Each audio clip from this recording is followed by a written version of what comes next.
This conference will now be recorded. All right, everyone. Thank you so much for joining us here. Tonight we are having a town hall meeting regarding our current parking policy, street parking, and towing. The board of directors wanted to get community input on the current policy, where things could be better, what should change, and just overall just ideas on how to move forward with that. So my name is Stephanie. I'm your Community Association Manager. We also have Debbie Mafra here. She is your General Manager. And we also have Stephanie Tangman here, your Administrative Assistant. So Stephanie's going to be helping us this evening. If anybody from the audience does have something that they would like to state or say, have a question, we are going to ask that you please speak on a microphone so that all of the people at home can hear you. So if you do have something that you'd like to share, we do kindly ask that you raise your hand. Stephanie will come to you so that you can speak clearly into the microphone, okay? And for those of you online, we do kindly ask that you please keep yourself muted during this discussion, unless during the questions section, if you do have something to say, you can unmute yourself to speak then. But during the regular meeting, we do get a lot of feedback from your computers, so we kindly ask only to unmute yourself if you are speaking at that time. This meeting is being recorded. It is also a noticed board meeting. We do have quorum, as we do have 3 board members present. We have John Lambert here in person, he's our board president, and we also have Alan Westerman, our board treasurer, and James Stone, our vice president, online this evening, and not present is Terry Horn. So with that being said, we do have the handouts that we made for all of those in the audience. The handout is simply a printout of the PowerPoint presentation, so everybody online, you can see the PowerPoint presentation that is on the screen at this time. So with that being said, I'm going to pass you over to Alan Westerman, our board treasurer, who kind of spearheaded this project and this discussion. Take it away, Alan. Great, thanks, Stephanie. Just going to run through a short slide presentation because many are probably familiar with our current policies, but some are probably new to the community and don't have the same background going back several years as many of us have. So if you go to the first slide, Stephanie. So you've heard reference to some new Florida statutes that took effect July 1st. Some aspects are effective January 1st. But one of those is an enhanced or a different definition of prohibited vehicles. Heretofore in our community, commercial vehicles, so if you were a roofer or a painter, you couldn't park your truck in your driveway based on our governing documents. The new legislation has changed that, so now those are allowed. So we will be updating our documents. If we make no other changes, we will be updating them for this at a minimum. So again, now we won't be, since the law is in place, we won't be violating, giving notice or towing or anything like that related to commercial vehicles that are in your driveway.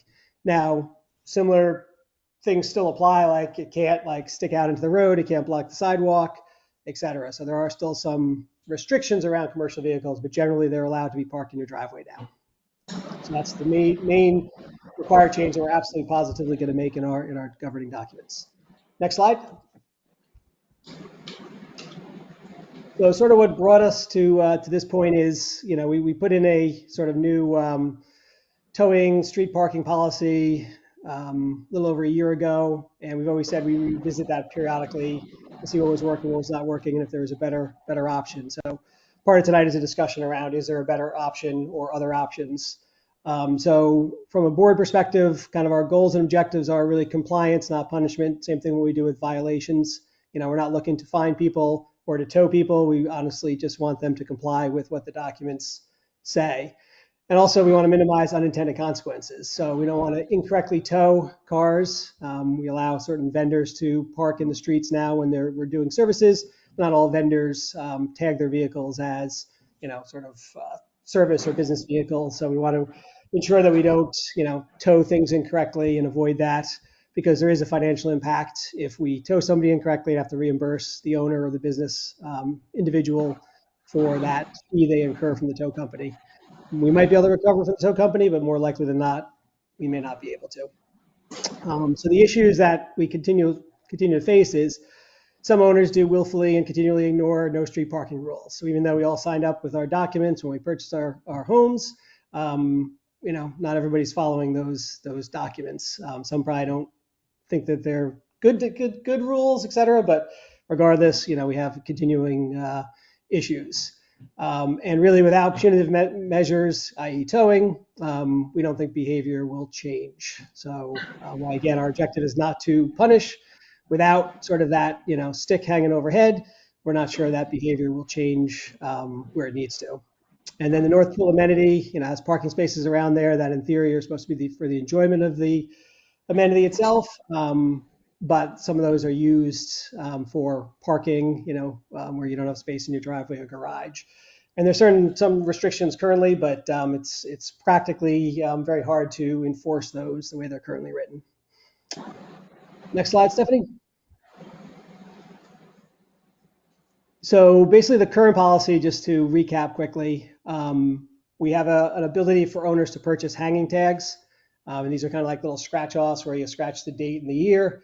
And you're entitled to, I think, 40 per year. And again, this was intended to, someone's having a birthday party and has people visiting that can't fit in their driveway, to accommodate those kind of issues. Again, not, vendors in theory can during daytime hours can park there while they're performing services for an owner. And then if a car is illegally parked on the street, once it's tagged, so First Service would drive around and see if there's a car illegally tagged, doesn't have the hanging tag in the windshield. They would give notice, and then if that car remained in that location for 24 hours, it risked being towed. Also, part of that policy was if the same car is in violation within 29 days, and again, there's some interpretation here, but I personally believe that we would be able to tow that immediately. I think there's some views that it might not be as clearly worded along those lines. But again, the goal was notification and then towing if the owner didn't change. And then we have a couple of overnight parking permitted around the North Pool until the pool opens as an amenity, and then permitted in the golf club with, again, a valid parking pass. I know we had an issue recently with a recreational vehicle, but in theory, that's not, RVs are not allowed. That was just an oversight that was, subsequently corrected. So that's our current policy. Next slide, Stephanie. And just for, to talk about some of the practical limitations and possible, was there one that was skipped, Stephanie? Was there a background slide? There was. I'm so sorry. There's a delay in the clicking that I'm doing. So do you want me to go back? Yeah, go back, because again, I think there's probably a fair number of people on the call that have not had the several years of background along this issue. But so again, community governing documents have always banned street parking in the country club. Again, allowed to some extent in the retreat and Champions Club, the condo section, et cetera. Except for, so there's some designated parking spots in the last section that Lennar built out. And again, this isn't quite called out in the documents, but by inference, since Lennar built, parking spots on cul-de-sacs, et cetera, I think we've interpreted that to mean that, those are overflow parking areas. If anybody's, ever tried to go by two cars that are parked on the opposite side of the street, you can't basically get through, especially if they're any kind of, larger vehicle, a pickup truck or an SUV. So really our streets were never, designed to have street parking or to accommodate street parking. One of the big risks or the issues of emergency vehicles can't get to a house that's on fire or someone who's having a heart, issue or something. We would not want to have that scenario happen. And then in phase 1 and 2, individual mailboxes, generally on occasion, the mail person might get out of their car and run to the mailbox if it's being blocked. But often in case they'll just drive by and you'll have to wait for the next day or subsequent days to get your mail or over the weekend. And it's kind of a similar thing, although I don't think we have it to the same extent with the garbage pickup. If they can't access your, garbage bin with a claw, that can be, an issue as well. And I think ultimately Lennar, as a developer, wanted a certain aesthetic appeal, and I think many people bought into the community to have that same aesthetic appeal and not have cars scattered up and down the street. And you just have to look or walk down Champions Club and see how that all that parking takes place over there in the condos. Or the Retreat, you just got to look up and down any of those streets and see when people are parking 6-8 cars at one home, on the street, on the apron, etc. And then lastly, a survey that we did, and it's granted several years old, but Unmute. I think it was like 80 to 90% of the people were overwhelmingly in favor of continuing to ban street parking. So again, that's just some of the background, the history. There was a facilities committee that did a lot of work, coming up with the current policy, to try to, again, find a middle ground of where they thought we could see if the policy works, and then revisit that, after we've had some time and some experience. All right, Stephanie, you can move forward. Right. All right, we covered it. Right. So as we look at practical limitations of the current and/or possible revised policy, I think we're all aware that we do not have staffing coverage 24/7 across, nighttime hours, weekends, et cetera.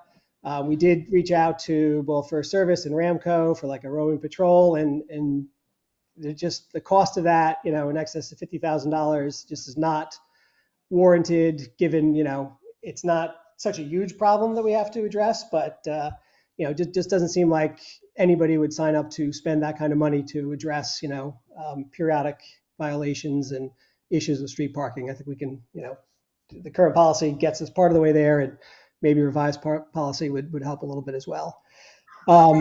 As we talked about in North Pool, we can't really easily distinguish cars parked in North Pool. Again, the time just runs into it. So you can park up there till 8 a.m. and then the pool opens. So in theory, you can just leave your car overnight, and there's no easy way. You can say like go into the pool area and survey people, but actually the language isn't pristine either, in the sense that I'm not sure anybody would ever do this, but you could park in North Pool and go work out at the plaza if you wanted to like jog up there or something. And in theory, that would be allowable under the current wording. We've talked about before, but towing companies, make their money on literally driving into communities and towing on spot, or on site. They're not looking to, tag cars and come back 24 hours later. They may not be looking for hanging tags, and that goes back to the issue of, incorrect towing if we run into those. And then, immediate towing for a community like ours can be harsh, right? In other words, I've heard other communities where neighbors are out in the street screaming at, the tow truck drivers, or knocking on doors trying to rally other neighbors to, stop the towing process, et cetera. So I think it's just something we've got to consider as well as we look at this policy. How far do we want to push this? And generally with all of our other type of, rules violations, there is some level of notification similar to our current policy. And then again, the wrong tow issues and potential financial costs. And 70, the last slide.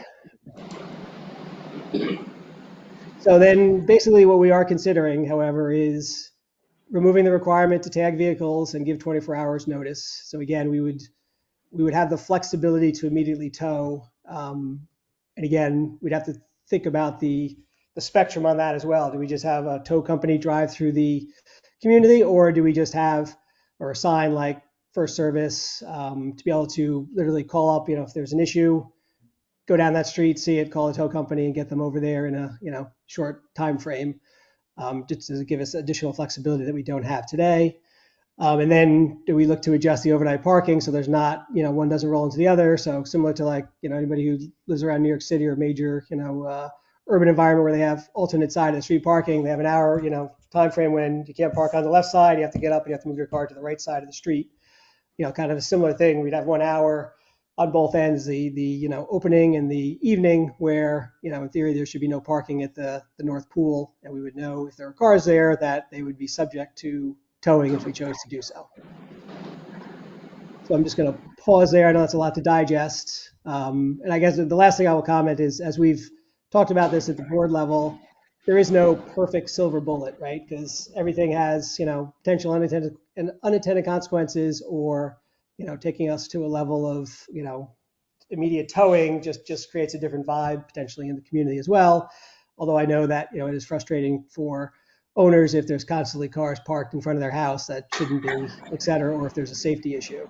So we're just trying to, again, as we try to do in most of our issues that arise, to strike the right balance. What is that balance to, get compliance, but also make it, a community that we're not like fining on every little item or, doing punitive things on a constant basis.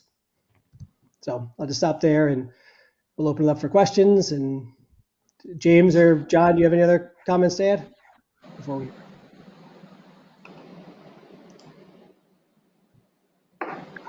James? No, I think that about covers it. Good job, Alan. I would agree, Alan. Thank you. We have a comment online. So we do have one comment online, and it says, no street parking except for temporary parking for deliveries, vendors, and contractors, immediate towing of violators. And if we switched to immediate towing, will you still allow use of the placards so we can park in the street legally? Yeah, so Tracy, so Leo basically is of the mindset of immediate towing of any violators. So again, that is, one perspective and something that we're looking to modify.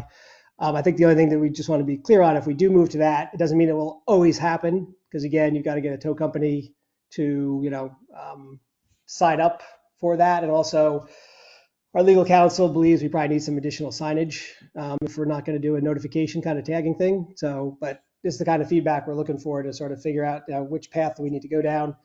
And then Tracy, yes, I believe we would still allow the hanging tags to accommodate for things like parties and things like that.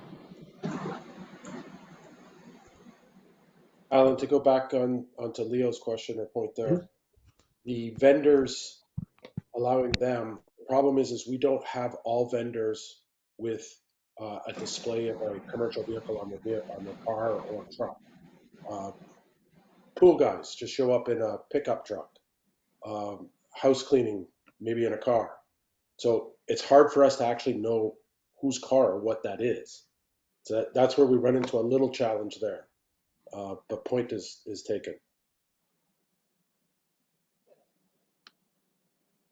We also have another comment that Friday afternoon for bocce ball, there's always a problem with parking around the North Pool at that time.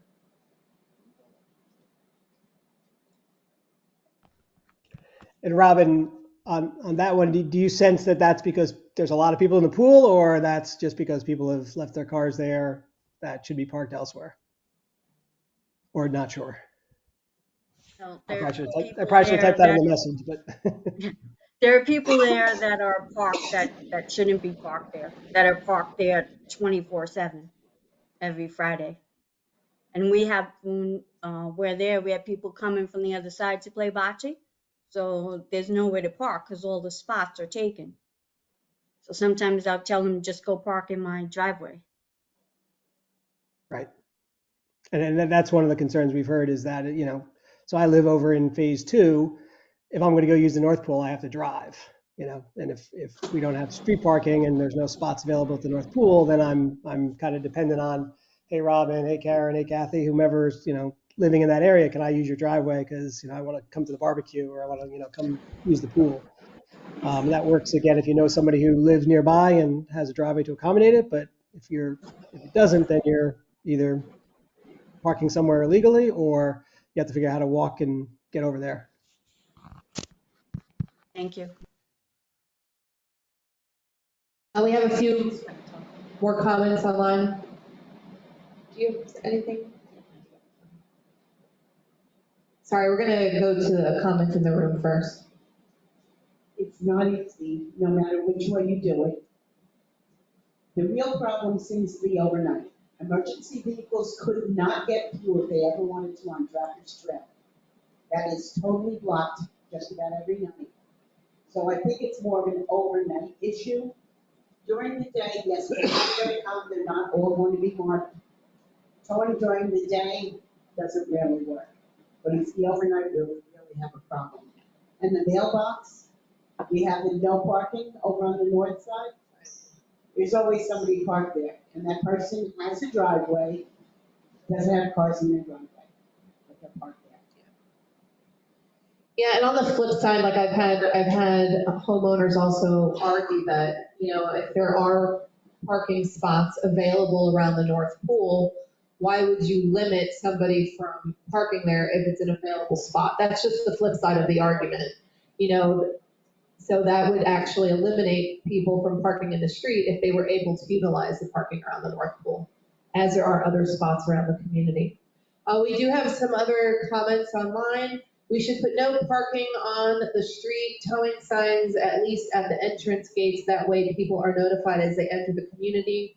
There are similar signs for speed limit. I do believe, because the gates are managed by the Master Association, and the Master Association has a contract with the same towing company, I believe that they do have signs posted at the gates per the requirements. So I believe that the requirement is that they're on all of the outer gates of the community. And then another comment, we have certain houses on our street, for example, where they park on the street daily, same house. Has anyone contacted them to explain the rules? They just don't understand why they continue to park there literally every day. If they are getting notices, makes me think no one is even questioning them. I can confirm that we do reach out to the same people, notices are sent, violations are given, fines are levied. Unfortunately, sometimes people still don't comply. Somebody said, I agree with Robin, maybe we need to designate the spots near the gate of the North Pool for people using the amenity and not overnight.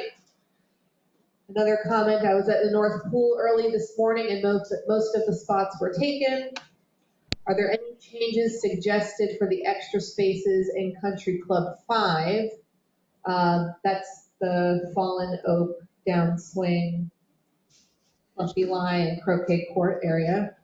That has so are there any changes suggested for the extra spaces in that neighborhood that has owners parking in spaces for 6+ months without moving them?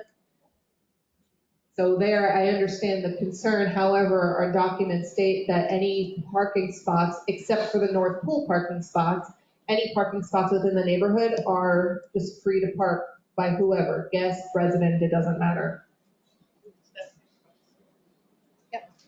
I have a question here in regards to commercial vehicles. A little closer.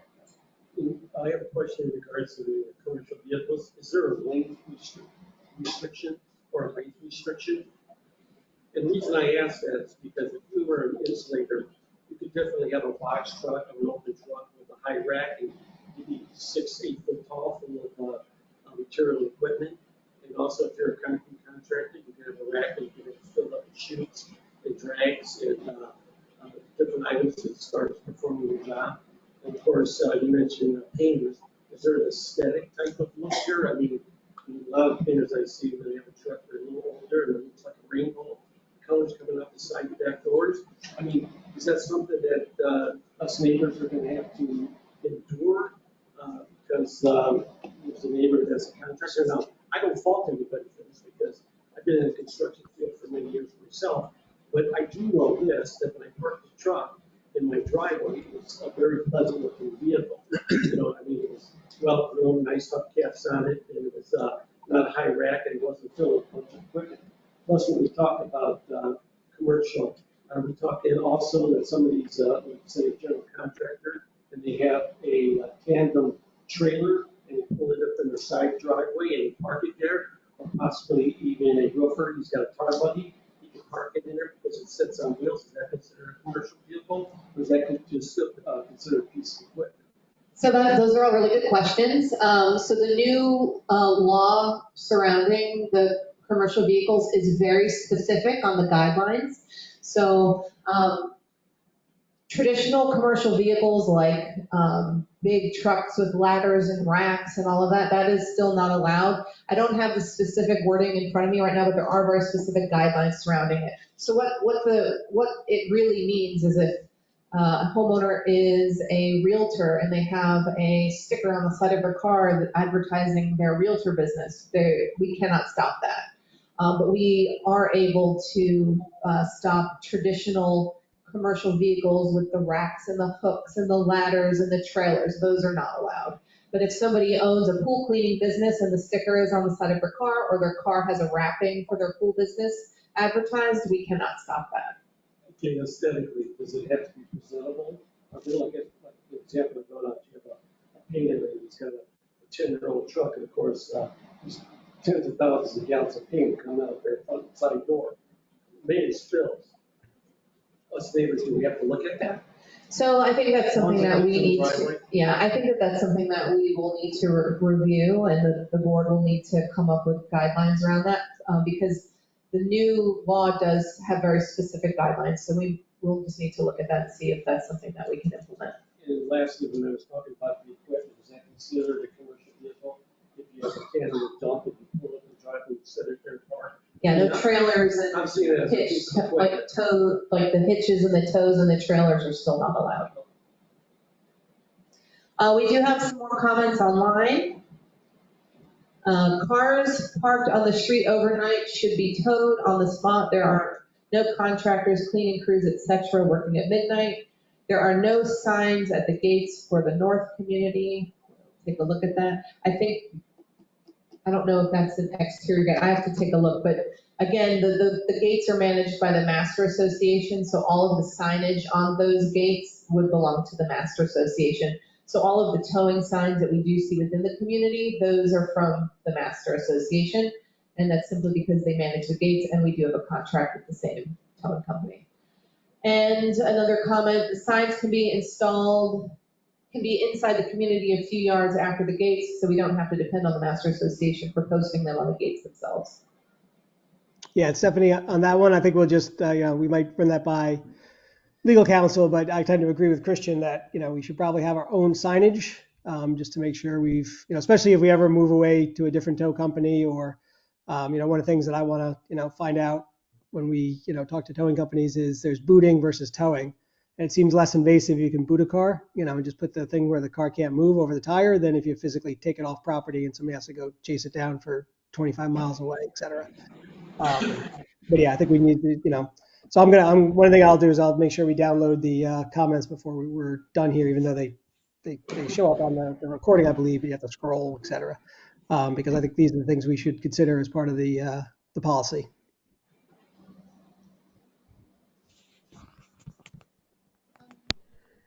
So is there anybody, just out of curiosity, is there anybody that is against towing? Like believes we should have full street parking allowed, et cetera? Hey, Alan, it's Erin. I'm wondering if maybe an intermediate option or some type of middle ground would be, instead of towing somebody, to your point, towing somebody 25 miles away, what about towing them to the golf course or towing them to something on site where it's not as evasive, knowing that it's going to get rectified, in a very, very short period of time, at least just for the country club. So the only reason why the towing company will not do that, because they work strictly on a basis of they collect their money because the person has to pay to get their vehicle out of their compound. And I believe that would also set up the towing company for a lot of liability. Unfortunately, I don't think that they would tow to an area that doesn't belong to them. No, agreed, Stephanie, but I'm just saying it might be something to explore. I agree with you that we don't want to create more liability, but if there's some happy medium so that somebody doesn't have to go 25 miles away to get their car, it might be enough to change behavior within the community. Doesn't the law state it has to be 10 miles? It can't be 25 miles away. It's not. It's not. The towing company is, they're for this area. So they know, because we called several companies and they know if they're zoned for this area or not. So we do use Center State Towing, and they are local. So we do have another comment online. I would like to request that the parking policy wording for these guest spots in Country Club 5 specifically be changed to 24-hour parking. Due to the current wording and inability to address the abuses of these spots, we have owners who have essentially abandoned vehicles, as well as other owners not being able to utilize these spots as they may have been intended.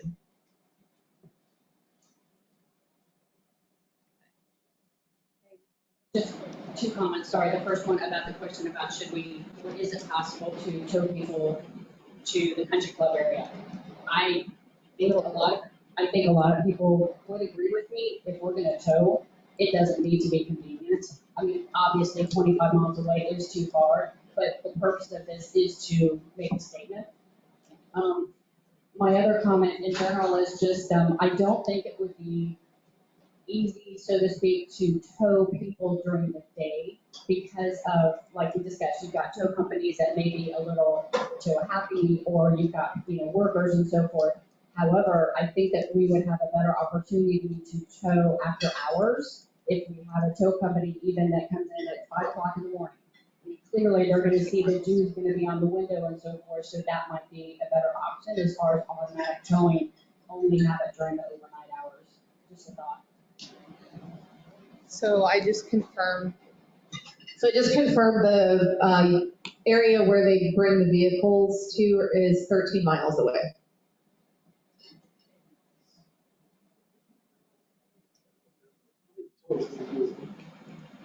I'm sorry? How many tows are we doing a week? I wouldn't give a stat for the week. I would say a month, maybe one or two a month. I mean, sometimes it's heavier than others. Like, it tends to be where we will call for towing, for 3 vehicles at once, and then we won't tow again for another 2 months. So most of the neighbors. Well, no, so right now what the process is when we go out and do violations and we see cars parked on the street, we tag it. And then they have 24 hours to move the car. The issue is that by 24 hours, the vehicle is gone, so that's that. However, if we go out again the next however many days later, up to 30 days, and we see that the same vehicle that we've already tagged, that's when we can call the towing company and have them towed without notice. So that's how we're really enforcing it and getting them, so to speak, is that they're repeat offenders that we keep seeing. And I mean, I can't tell you how many issues we've had, like, in the moment. I'll call the towing company because they've been on the street, more than once. And then they will move their vehicle before the towing company gets there, even though it's like a 15-minute window, because they'll see me standing outside and calling, or they'll see, everyone knows my car by now, I think, driving around. So I think people know when I'm coming. But it creates a lot of unpleasant interactions sometimes, unfortunately. Just one. The towing company. Yes. Set up some type of swipe on the truck, so if the neighbor comes out and sees that a car is being towed, says, listen, I'll pay for that tow right now, and then I'll move their vehicle. Can they do something like that? And save them money? Give a microphone. So, Use a microphone, they can't. yeah, what was the question again? I'm sorry. Use the microphone. The question was, is it possible to have the tow company have some type of swipe on their vehicle? So if the neighbor comes out and sees the vehicle being towed, they can go out there and immediately pay for the tow and remove their car without it having to be put in storage. Save them a few dollars, but definitely a hassle, travel 13.5 miles. Yeah. So that's happened quite a few times where the homeowner comes out while their car is actively being towed, and they are able to right then and there pay a drop fee, which is a little bit less than going and getting it and having to pay for it to come out. I mean, that also still creates the same amount of anger. So, yeah. What kind of sticker do you put on the vehicles when you tag? So right now, it's not a sticker, it's a fluorescent pink tag that goes on the windshield. Okay. Back in Chicago, they would put on stickers that were a pitch to get off. You put them right on the driver's side window, blocking them 1, 2, 3 times. Now it stands out like a sore thumb because they can't scrape them off without a lot of effort. So maybe that's something that we could do. I mean, that sounds great, to have a sticker. It's just that towing creates a lot of anger. And even a pink tag that's not stuck to the windshield creates so much animosity that, and this is, this is what we're hired for as the HOA office, but I can't tell you how many times more people come to the window because of the pink tag than actually getting towed with anger. So it is hard to monitor. It's hard to, deal with each individual interaction on that. Like every, day that I go towing or go and issue the pink tags, I know that there's going to be a line at the window when I get back to the office with people who got those tags. But yes, I agree. The board did discuss putting the stickers on the windows and they opted not to go that route.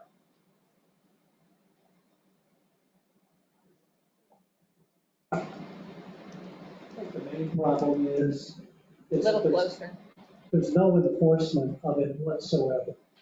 In K-Track, it's regular. I can tell you, I've never, ever seen a sticker on a vehicle.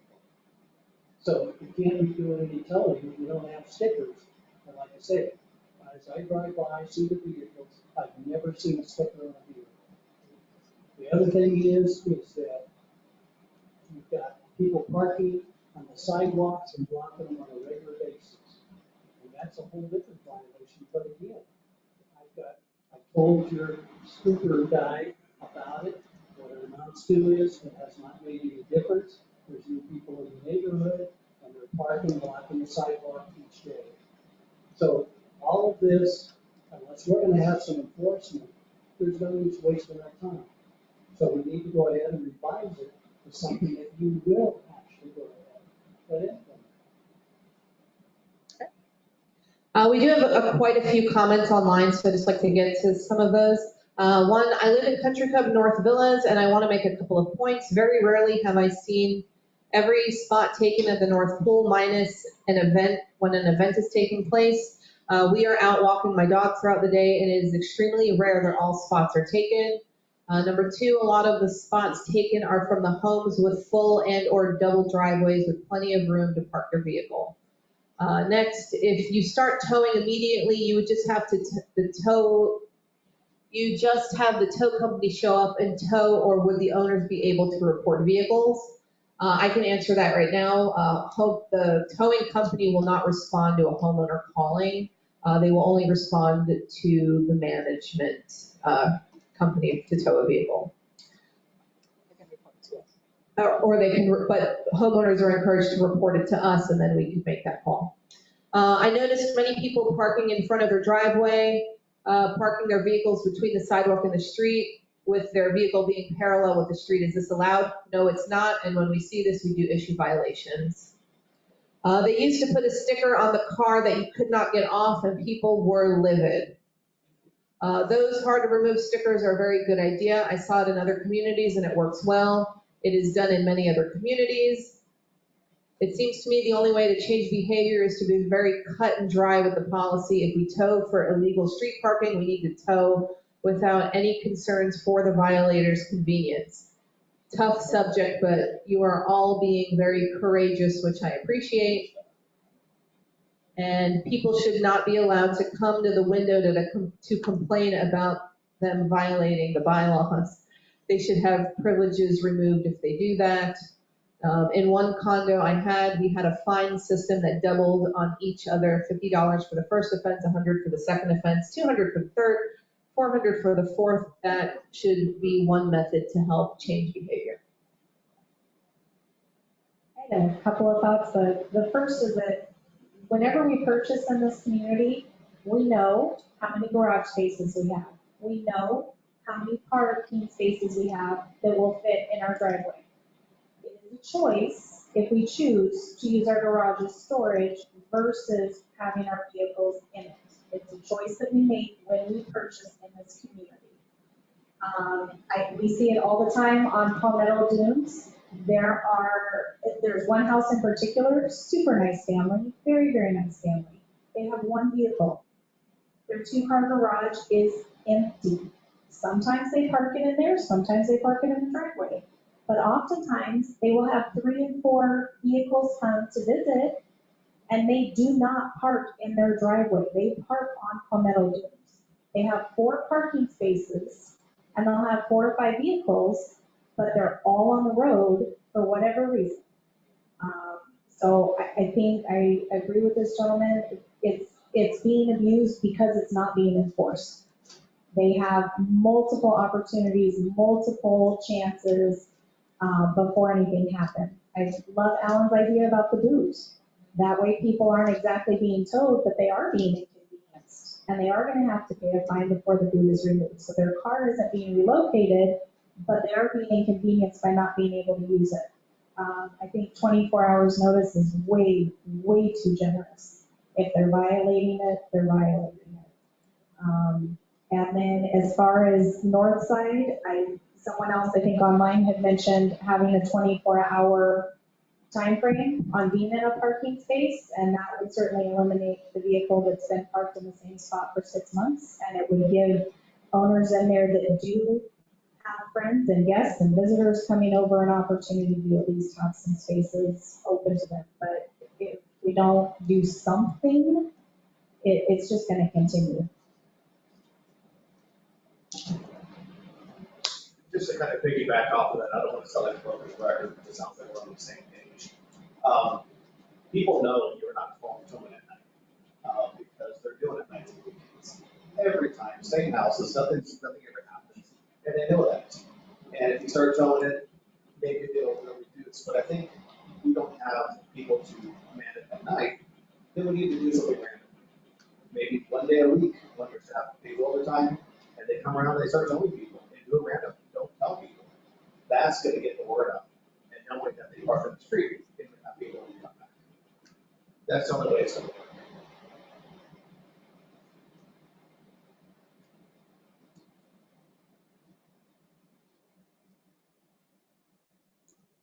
Just to piggyback off your idea as well. Also, when whoever's going to do it, show the people that are parking sideways, show the people that are hanging over the sidewalk where the condos are. They do that automatically. My other half, it was his own fault. He had a medical issue. He was 3 inches over onto the sidewalk. He got towed, no notice, as he should have been. So why not keep the same idea throughout the entire Champion State and not just the condo area?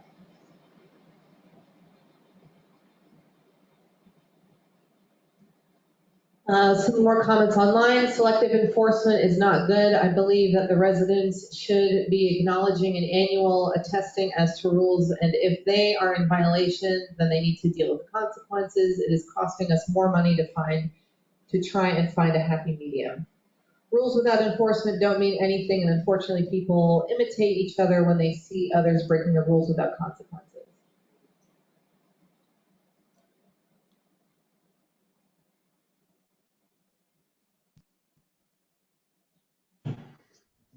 Do a survey.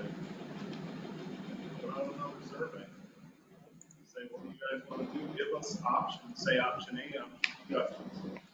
So somebody asked about creating a survey and seeing what the feel in the community is. So, and this is me just speaking freely, just trying to come up with thoughts and ideas. I think the reason is because let's say that homeowners say, we want towing, no notice, we want it around the clock.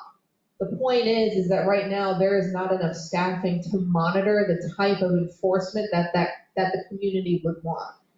And I think that is part of the issue, is that there's just not enough staffing to enforce what the community truly wants to be done. I'm just wondering, how wide are our streets? Oh, what? How wide are our streets? I'm not sure how wide the streets are. My concern is that fire trucks and emergency vehicles require 20-foot unobstructed access. So, fires or medical emergencies can happen at day or night. So I don't think there should be parking at any time on the streets. And right now, that is what the community documents say. No, street parking is not allowed. That's what our documents say, that's what the declaration says. The policy that has been created with the parking passes allows for temporary parking with that pass it's supposed to be for guests only. So right now, the community rules still do say street parking is not allowed. It's just that because so many people were asking for a way to accommodate their guests, the board tasked the facilities committee at the time with coming up with a way to allow that without breaking the rules. And I will say, we have been through over 1,000 parking passes in the HOA office. And in the year and a half that I have been here, I have seen 2 vehicles utilizing the parking passes. So people are buying them, but I don't know what they're doing with them. Are we able to do a type of combination, so perhaps instead of putting the pink passes on it, it's an actual ticket violation from the HOA, and whether they're a resident or not, they violated the policies, and they have to pay that fee based on their license plate, and then other communities will have police, sheriff deputies that randomly come in to check for code enforcement violations, and we have the towing company, instead of having a staff member that comes out randomly, have the towing company come out and say, hey, we're gonna make an arrangement with you that you're gonna come out with a whole bunch of boots. So we did try that. Originally, that was our ask of the towing company, to come out and tag the vehicles, monitor them, come back and tow. No towing company will agree to that because they work strictly on commission. So they will not come to the community unless they know that they're gonna come and tow a vehicle, unfortunately. But that was our original ask of the towing companies. I live on Palmetto Dunes, and every time across the street from me, people park randomly that are not mine. And if Can't I hear get you. tagged- A little closer. Just closer to your mouth. If I get tagged because a neighbor has their car parked in front of me and I get violated, I'm not gonna be a happy camper and I'll be at the window. I will say that another issue that happens It is doesn't say a lot of times a vehicle that is outside of a home parked, we are unable to identify who that vehicle belongs to. 9 times out of 10, it doesn't belong to the home that it's in front of. We have tried to work with the Master Association in trying to identify who the vehicle belongs to, if it's a registered guest of the home, but, they unfortunately sometimes have glitches in their system and they're not able to give us accurate information. So that's the reason why we do give the pink violation tags, because we can't just issue like a violation to a home. Because we also receive a lot of emails from homeowners that say, there is a random vehicle parked outside of my house, don't issue me a violation, it's not my car, I don't know whose it is. So we're a lot of times unable to identify who the vehicles actually belong to.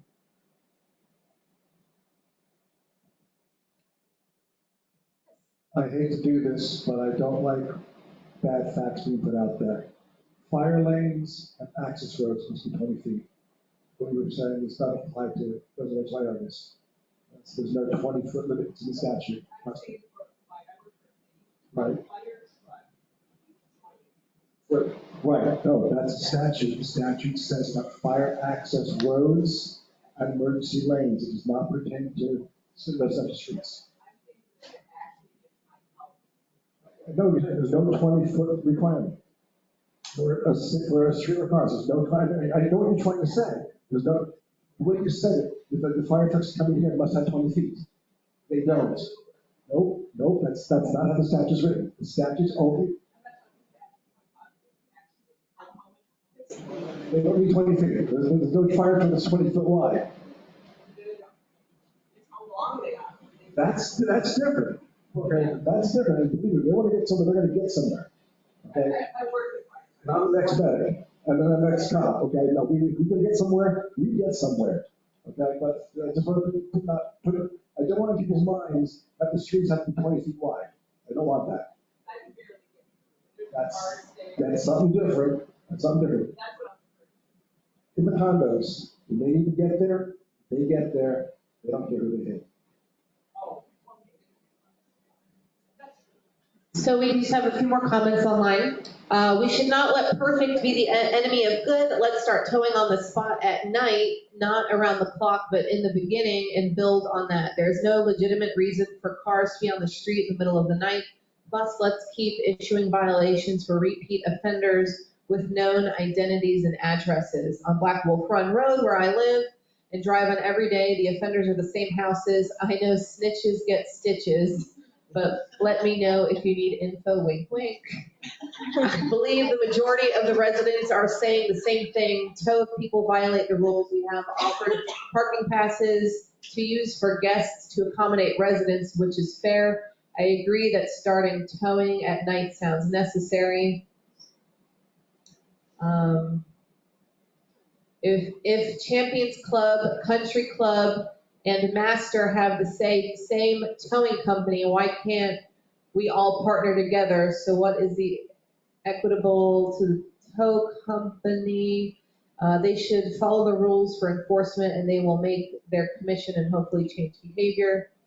Neighbors know who those repeat offending vehicles belong to. Use the input from the residents and neighbors. I know I send many with the exact same vehicle type, license plate, unit number of the owner. We see them going from the vehicle to their house every day. We know exactly where they live. The management should use that input. If a violation is issued in error, they can always be remedied. It is not the end of the world.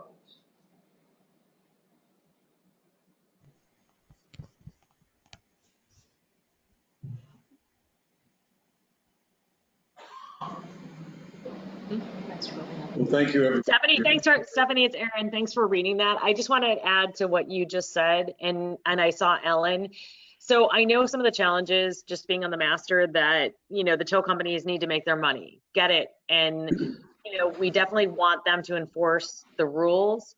And I think there is an opportunity for all of us to partner together to make that happen and to change behavior. And to your point, Stephanie, I agree that there isn't enough staffing to probably address, all of the infractions that are going on. But I think it hopefully would be a temporary issue, meaning that once the behavior changes, hopefully that staffing or the onslaught of resources necessary to address this issue would not be needed long-term. Like, it would be a short-term problem to really get people to understand that we're trying to change the behavior, generally speaking. But I don't know, the scope seems to be very large. And I don't know, should we, to some of the people's points, should we just be focusing on overnight parkers? Maybe we should narrow the scope. I don't know.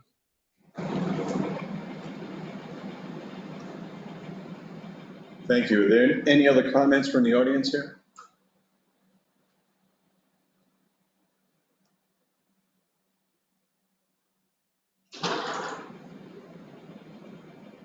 I don't believe that we're using the easy staffing that we're already paying for. Because we have an individual that's in your little golf cart that goes around to pick up the food. When an monster goes up and down the streets, he sees this, but he doesn't report it. So for Stephanie having to take her time, we already have somebody traveling up and down the streets. We just need to utilize it. Thank you. Any other comments? Anything online?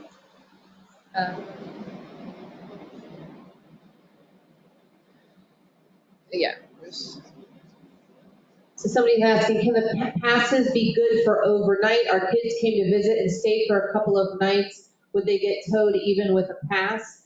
So right now, currently, the parking passes for the street are good from 8 a.m. to 10 p.m. So there is still no overnight parking even with the current policy. Correct, but there is overnight, thank you, Nancy. There is overnight parking allowed for cars at the golf club with a valid parking pass. Then somebody's asking, what are the next steps? Where do we go from here? I believe that the board needs to come together and come up with a revised policy. Perhaps do a survey. And I know you have another question, sir, go ahead. This loop right here at the end of Palmetto Village, why can't that be made for street parking or whatever? I mean, it sits here, I think, one or two golf carts use it periodically, but why can't it be turned? You got over on the other side, you got off-street parking at the other locations and the newer locations. They didn't design it into this phase, so why can't we utilize that for now as part of the help alleviate? Because I know what these people are talking about. There's streets, I have a big old truck, and I have trouble getting down. I've had to back up and turn around in someone's driveway and go a different direction because I couldn't get through the street. So, I mean, if that offered this section a little reprieve, maybe that's an idea.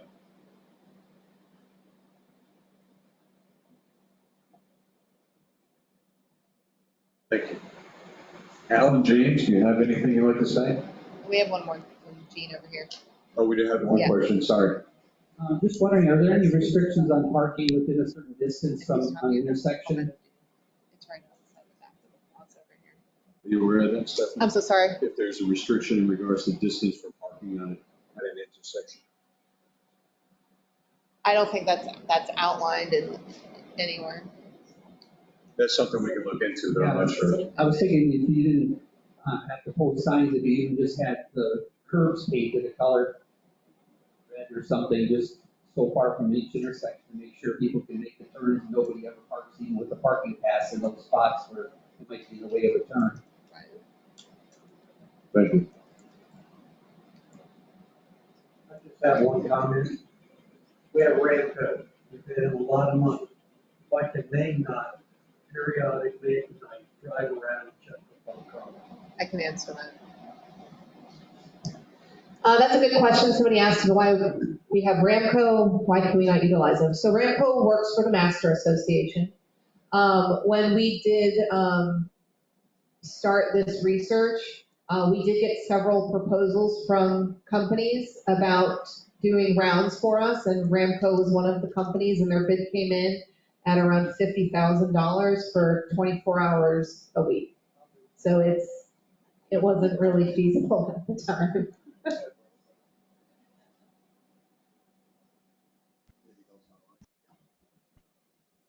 Okay. Alan, James, any input? Yeah, first of all, thanks, everybody. This has been very good feedback. So clearly there seems to be a preponderance of a direction that the community wants us to go. I mean, I know we only have, probably 70, 80 people represented, but I think that's still a good subsection of the community and no different than what we did when we did the survey several years ago. A couple of things that even I don't think I had in sort of my thought process. So definitely some stuff to digest. I think from a next steps perspective, we'll talk amongst the board members and go back and review the chat notes and some of the questions that were raised and try to figure out, what is that, those bullet points that we would look to change in the policy. I think we'd probably do one more communication, maybe like a blast email or something.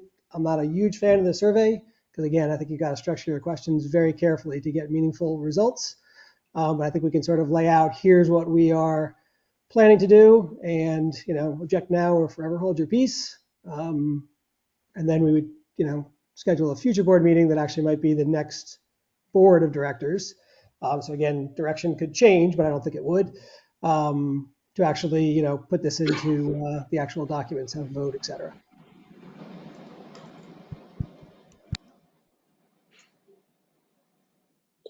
So one last thing, even if we do go with the no overnight parking, there are exceptions under House Bill 1203 that would have an exclusion, specifically first responder vehicles.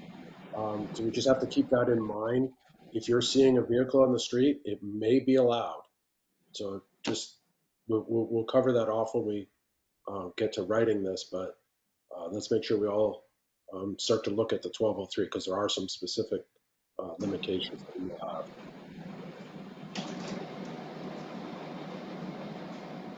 Thank you, Alan. Thank you, James. Thank you, everybody. We will take all your input back. We will have a discussion, determine how it is that we feel would be best to move forward from everybody's input. We do appreciate that. We thank you all. Wish you all a good night. Thank you.